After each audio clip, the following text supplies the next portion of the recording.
अवधूत चिंतन श्री गुरुदेव दत्त श्री स्वामी समर्थ।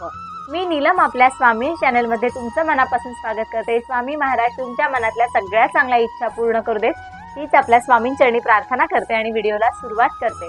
आपले स्वामी हे परम दयाळू आहेत। स्वामींना आपण कोणतीही तोडकी मोडकी काहीही सेवा केली तरी ती आपल्या स्वामींपर्यंत पोहोचतच असते।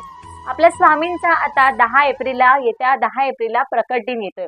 तर आपल्या प्रत्येक स्वामी सेवेकरांनी प्रत्येक स्वामी भक्तांनी हा प्रकट दिन अतिशय उत्साहात साजरा करा।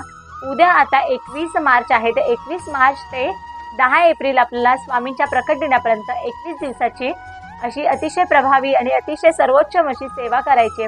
ही सेवा केल्यामुळे तुमच्या ज्या काही आयुष्यात अडचणी आहेत, जे काही त्रास आहे ते सगळे निवारून जातील। बघा, स्वामींवरती 100% विश्वास ठेवा आणि सेवेला बसा। उद्यापासून या सेवेला बसा, बघा तुमच्या आयुष्यात नक्की फरक जाणवेल।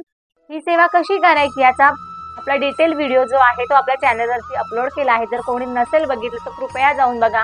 आणि मी तर सगळ्यांना विनंती करेन की उद्यापासून प्लीज या सेवेला नक्की बसा। स्वामी महाराज तुमच्या सगळ्या चांगल्या इच्छा नक्की पूर्ण करतील।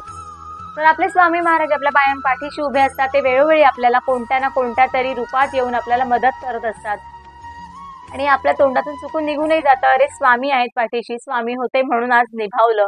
असे बरेचसे प्रसंग आपल्या आयुष्यात येत असतात। असाच जर काही तुमच्याकडे सुद्धा प्रसंग असेल, काही अनुभव असेल, प्रचिती असेल तर तो तुम्ही माझ्यापर्यंत शेअर करा। आपण तो लोकांपर्यंत पोहोचवू, जेणेकरून आपले स्वामी काय आहेत हे सगळ्यांना कळेल आणि स्वामींची महती अजून स्वामींच्या सेवेचा प्रसार होईल आणि प्रत्येक जण स्वामी सेवेत येईल आणि त्यांच्याही आयुष्याचं सोनं होईल। तर असाच एक माझ्या वाचनात एक अनुभव आला होता। मी म्हटलं आपण शेअर करून बघूया। म्हणजे अनुभव शेअर केल्याने काय होतं, तुम्हाला सुद्धा तुमचे रिलेटेड जे काही अनुभव आठवतात त्या ह्याने, किंवा जर कोणी स्वामींची सेवा करत नसेल, भक्ती करत नसेल, तो सुद्धा जर व्हिडिओ बघितला आत्ताचा, म्हणजे जे आता कोण आपण अनुभव शेअर करत असतो तो जर व्हिडिओ त्यांनी बघितला तर त्यांच्याही मनात आपसूक स्वामींना जर त्यांच्याकडून भक्ती घडवून आणायची असेल तर आपसूक त्यांच्याही मनात स्वामींबद्दल भाव जागृत होतो आणि वाटतं की आपण पण एकदा बघूया ना, एवढे सगळे प्रयत्न करतोय, एकदा आपण एवढे सगळे लोक जर म्हणतायत, एवढे अनुभव येतात तर आपण पण बघूया। आणि ते स्वामी सेवेत उतरतात आणि स्वामी महाराज त्यांना कायमच पाठीशी उभे राहतात। प्रत्येक वेळी ते त्यांना विश्वास देतात की तू जे माझ्या सेवेत आला आहेस ते बरोबर केलेस, तुला सुद्धा असंच चांगलं फळ मिळेल। आणि अशा प्रकारे आपल्या स्वामी सेवेचा प्रसार होत असतो। तर असाच एक अनुभव माझ्या वाचनात आला होता, पुण्यातला आहे तो। तर त्या ताई सांगत होत्या की आमचं लग्न वगैरे झालं, छान सर्व व्यवस्थित घरात चालू होतं। माहेरी म्हणाले की माझ्या माहेरीच अध्यात्माचं वातावरण वगैरे होतं, सगळं मी देवाधर्माचं वगैरे आमच्या घरी पण करायचे। सासरी आल्यानंतर मीही करत होते। आमच्याकडे म्हणाले स्वामींचं तर आम्ही म्हणजे सासरी सगळे स्वामींचं करत होते, त्याचबरोबर आपल्या भवानी मातेचं सुद्धा त्यांच्याकडे जागर गोठळ जे काही त्यांची उपासना असते देवी आईची आपल्या, ती म्हणाली की सगळं चालू होतं आमच्याकडे, कायमच तो परंपरा होती, वारसा होता। तर म्हणाले मी सुद्धा सासरी आल्यानंतर मी सुद्धा हे सगळं करायला लागले, सगळं चांगलं होतं, मी व्यवस्थित जॉबला होते, नवरा व्यवस्थित जॉबला होता। तर म्हणाले की असंच मी जॉबला वगैरे होते, लग्न झालं आणि 1.5 वर्षांनी म्हणाले की मला दिवस राहिले। दिवस गेल्यानंतर म्हणाले सगळं व्यवस्थित वगैरे होतं, सोनोग्राफी केली, परंतु मग त्याच्यात प्रॉब्लेम दाखवला की 15 दिवस तुम्हाला पूर्ण बेड रेस्ट घ्यावा लागेल, थोडा कॉम्प्लिकेटेड वाटलं त्याच्यासाठी। मग त्यांनी सुट्टी घेतली ऑफिसमधून आणि 15 दिवस त्यांनी पूर्ण बेड रेस्ट घेतला। त्यानंतर त्या पुन्हा आपल्या ऑफिसमध्ये रुजू झाल्या। ऑफिसमध्ये रुजू झाल्यानंतर 1-2 दिवसांनी पुन्हा त्यांना तसाच त्रास जाणवू लागला आणि मग ऑफिसमधल्या बाकीच्या लोकांनी त्यांना येऊन ॲडमिट केलं। ज्यांचं जे गायनॅक होतं, त्यांचं नेहमीचं जे कोण डॉक्टर होतं, तर त्यांच्याकडे त्यांना ॲडमिट केलं आणि मग घरातले सर्व वगैरे आले। त्याच्यानंतर म्हणाले की मला खूप ब्लिडिंग होत होतं आणि फक्त 1.5 महिना झाला होता दिवस राहून। ते म्हणाले की मला खूप ब्लिडिंग होत होतं, खूप त्रास होत होता आणि मग सोनोग्राफी केली, सगळ्या ब्लड टेस्ट केल्या, सगळ्या तपासण्या वगैरे सगळं झालं। त्याच्यानंतर रिपोर्ट यायचे ते संध्याकाळी आपसुकच स्वामींचं नाव पहिलं यायला सुरुवात झाली। घरातले सगळेजण स्वामींचा धावा करायला लागले।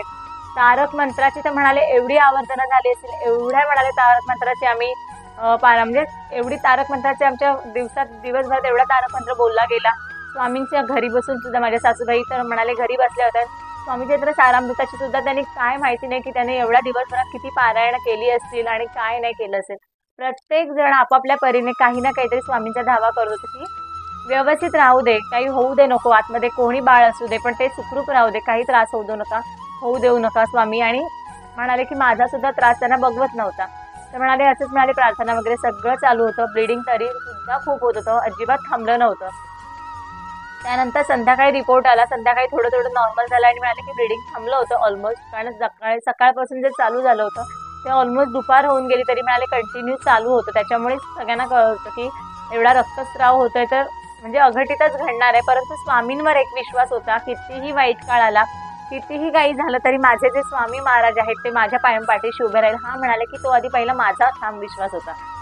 मी म्हणाले शुद्धीत नव्हते, मला एवढा त्रास होत होता तरी सुद्धा स्वामींचं डोळ्यासमोर स्वामी डोळ्यासमोर दिसत होते की नाही, माझ्या पाठी स्वामी कायम पाठीशी आहेत.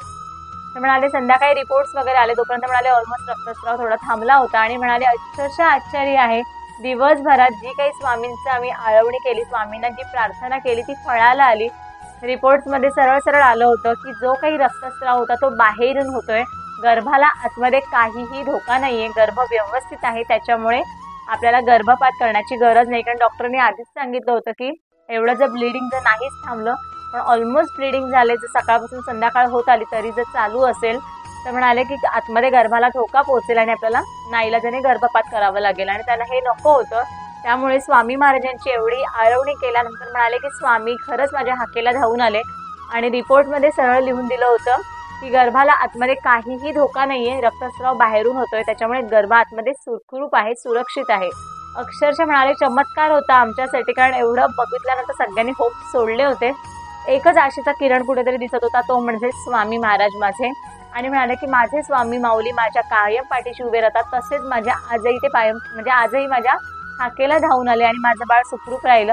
त्याच्यानंतर जे काही डॉक्टरांच्या तपासण्या होत्या, औषधोपचार वगैरे सगळं केलं. याच्यात मी असं म्हणत नाही की डॉक्टरांनी काहीच नाही केलं, जे काही केलं ते स्वामींनी केलं, मी असं कधीच म्हणणार नाही. जे काही आहे ते डॉक्टरांनी सुद्धा त्यांच्या उपचाराप्रमाणे त्यांना नक्कीच ताईंना त्यांनी उपचार केले असतील. डॉक्टर होतेच, घरात बसून फक्त स्वामींचं नाव घेतलं असतं तर परिस्थिती वेगळीही झाली असती. परंतु म्हणूनच सांगते मी प्रत्येकाला की आपण आपले प्रयत्न हे चालूच ठेवायचेत. आपण कधीच घरात बसून स्वामींचं नाव घेऊन आपण सगळं स्वामींवर नाही सोडून द्यायचं. आपले जे प्रयत्न आहेत ते आपण करायचेत, आपले जे काही कष्ट आहेत ते आपल्याला करायचे, त्याचं फळ देण्याचं काम मात्र आपले स्वामी महाराज देत असतात. डॉक्टरांनी त्यांच्या परीने खूप प्रयत्न केले, उपचार केले, जे काही मेडिसिन वगैरे पटापट चालू केले, त्याच्यामुळे त्यांना गुण आला. परंतु स्वामींचा धावा केला म्हणून त्यांच्या आयुष्यात जे काही वाईट घडणार होतं ते टळून गेलं. डॉक्टरांनी सुद्धा उपचार केले, डॉक्टरांनी सुद्धा डॉक्टरांचे आभार त्यांनी मानलेच की तुमच्यामुळे आज माझं बाळ सुरक्षित राहिलं. परंतु स्वामींना हाक दिल्यानंतर, स्वामींचं नाव घेतल्यानंतर डॉक्टरांच्या प्रयत्नांना यश आलं. असंच असतं, आपल्याला आपले आपले जे प्रयत्न आहे ते करायचे असतात, त्यांना जोड देण्याचं, फळ देण्याचं काम आपले स्वामी महाराज करत असतात. त्यामुळे कष्ट करायचे, परंतु त्याचबरोबर अध्यात्माचा मार्ग सुद्धा आपला निवडायचा आहे. कारण आपण जेव्हा अध्यात्म चालू करतो तेव्हा आपल्या घरातली लहान पिढी ते बघत असतात. सेवा अर्चा, पूजा अर्चा आपण जे काही करतो ते आपली लहान मुलं बघत असतात आणि ती सुद्धा पुढे जाऊन हेच करणार आहेत. आणि आपल्या ह्या हिंदू धर्माची ही अतिशय महत्त्वाची गरज आहे की आपल्याला आपला धर्म जर टिकवून ठेवायचा असेल तर आपल्याला आपल्या घरापासून सुरुवात केली पाहिजे. जे अशा प्रकारे बाकी सुद्धा डॉक्टरांनी जे काही उपचार दिले होते, जे काही मेडिसिन दिले होते, ज्या काही खबरदारी, पुढे काही असा पुन्हा त्रास होऊ नये म्हणून जे काही सांगितलं होतं ते सगळं पथ्य पाणी सगळं व्यवस्थित केले. डॉक्टरांची सुद्धा उपचार चालू ठेवले, बरोबरच स्वामींची सेवा सुद्धा चालू ठेवली आणि म्हणाले की 9 महिने पूर्ण झाले, माझी डिलिव्हरी सुखरूप झाली आणि त्यांना छान स्वामींच्या कृपेने म्हणाले की मला बाळ व्यवस्थित जन्माला आलं आणि मला पुत्ररत्नाचा लाभ झाला. तर असे छानसा अनुभव ताईंच्या पाठीशी कायम म्हणाले की तो अनुभव आलाच, परंतु अजून सुद्धा म्हणाले असे आयुष्यात माझ्या खूप कठीण प्रसंग आले आणि त्यांना तोंड देण्याचं किंवा कठीण प्रसंगातून बाहेर पडण्याचं काम जे आहे ते माझ्या स्वामी महाराजांनी घडवून आणलं. असे स्वामी महाराज म्हणाले की माझ्या कायम पाठीशी उभे आहेत, आजपर्यंत माझा संसार सुखाचा आहे, माझा मुलगा आता मोठा झालेला आहे. तर असे छान छान अनुभव प्रत्येकाच्या आयुष्यात येऊ दे, प्रत्येकाच्या मनातल्या स्वामी महाराज इच्छा पूर्ण करू देत, हीच मी स्वामींचरणी प्रार्थना करेन. कारण प्रत्येकाच्या आयुष्यात काही ना काहीतरी वाईट संकट, दुःख आहेत, कर्म आहेत, ती भोगायची आहेत. परंतु त्याबरोबर जर स्वामींची सेवा केली तर ते जे भोग आहेत ते कमी व्हायला मदत होते. त्याच्यामुळे प्रत्येकाने आपली कर्म चांगली ठेवा, नियत चांगली ठेवा आणि स्वामी सेवा करा. बघा स्वामी आपल्याला जे आपल्यासाठी योग्य आहे ते अवश्य देतील. तर इथेच थांबते, पुन्हा भेटूया अशाच एका छानशा स्वामी सेवेमार्फत किंवा छानशा स्वामी अनुभवामार्फत. तोपर्यंत धन्यवाद.